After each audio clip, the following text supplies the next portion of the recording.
Hello everyone, welcome back to my YouTube channel. In this video I'm showing how to make Windows 11 bootable USB drive. So for that, first of all you will have to insert your USB disk or USB drive on your computer or laptop. So you can see here I inserted a 32 GB USB drive on my computer, and 16 GB or 8 GB is also fine. And you need to download one software which is called Rufus. I'll put the link in the description so you can download directly from the website. So we just visit the website and scroll down below. You will find the download link for the website, and you can see the latest version is as 3.14. You just need to click on that one and you can directly download the file. So it's basically only 1.1 MB, and the software is run only installer. You cannot install it on your computer. It's like one-time run. Click on yes for any updates online, and you will see that the software it will open like this. So for the next time you will have to open the application from your download location or wherever you have moved that file. For example, in my case I have files in the downloads, so this file you can copy anywhere and you can run it directly next time. So just double click on the application, and here we have it will list all the USB disk which is added to the computer, which is connected to the computer. Right now you can see only 32 gigs USB drive is there because I don't have any other USB disk on my computer. So I'm going to choose 32 GB, which will also be the default device as chosen.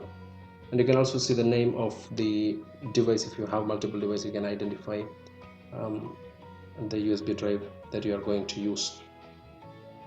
Alright, so I'm going to use 32 GB SanDisk Cruiser, and here we have different options like non-bootable FreeDOS and Discord ISO image. We'll go with the Discord ISO image, and next you need to click on select. So it will take you to your file manager. You'll have to move to the location where you have the ISO file saved.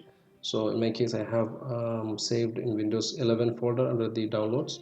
So just choose the ISO file and click on open. After that, standard Windows installation is fine because we go for physical computer installation, so just go with that option. You don't need to change it. Partition scheme, you don't need to change it to MPR. GPD will be fine, that is the default one. And basically you don't need to change any default settings on the device properties. In format options you have an option to change the name so that you can identify what is inside the disk. So I'm going to name it Windows 11. You can give any name so that you can identify the disk. So that will be the name after the format has been turned.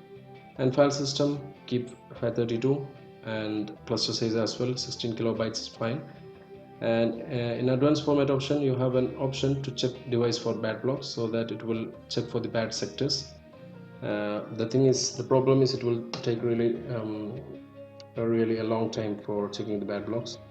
So if you are confident with the USB drive, you don't need to check this option, and I'm not gonna use that option. And finally, after you have done all this, you just need to click on start. So it will ask for a confirmation that every data in the USB drive will be erased and it will be formatted. So if you have any files on your USB drive, you can just copy before that. So once you click OK, it will format the USB drive completely. Click on OK. So it will start writing the files. It will delete all the partitions and everything. It will delete all the file systems. It will recreate the file system. It will copy the ISO files, and finally it will make this bootable. It will take a little bit time because I have 4.5 GB size for the ISO file. So we just need to wait. I'll pause the video and come back. So you can see here it took a really time because you will not find it because I just paused the video and come back. Alright, so close this one, and when you open your PC you will see the name has been changed to Windows 11, and you can find all the files which is required for your installation. So you can see here, out of 29 GB 24.5 GB is free, which means around 4.5 GB is used, which was the size of the ISO file. So you can just take this USB drive and connect it to any other computers, and you can boot from your USB so that you can install the Windows 11 successfully. So it's pretty simple. You don't need to have any confusion on this one. And thank you for watching. Subscribe the channel, click the bell icon for notification. Take care. Goodbye.